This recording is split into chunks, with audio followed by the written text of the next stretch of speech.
Well, I think anything for the president that changes the discussion from what's happening in Washington with the Russia investigation, with the severe troubles that his legislative agenda has run into, is a good thing for him. A natural disaster can often be an opportunity for a president to look presidential and sound presidential, something that Trump has had a problem with. And so if he can take advantage of this, then it's an opportunity for him. And I think when he came down last time, Aaron's right. He kind of remarked on the size of a crowd that had assembled outside of where he was speaking. He didn't really seem to have a lot of, didn't show that, human touch for the suffering that people were going through. So it's an opportunity for him.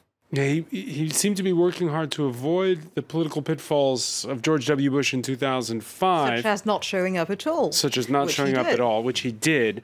How did he do in your eyes in that respect? I think, unfortunately, we've come to a point in polarizing commentary that it's almost impossible for people to comment on Trump or his wife, or indeed his wife's shoes, without criticizing this president. And my personal point on this one is that there's plenty to criticize about this president. He may not have been the most empathetic of all, but by and large, he did the job.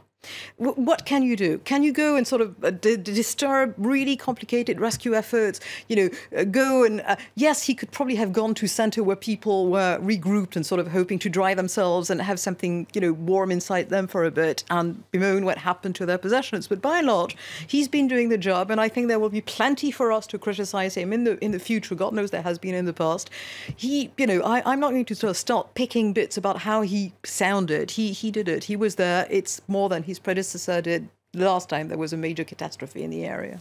Of course, he pulled out of the Paris climate change deal, and he cut funding for the agency that deals with emergency rescues. And did not staff the department that was overlooking part of this. But yes, no, these are real problems.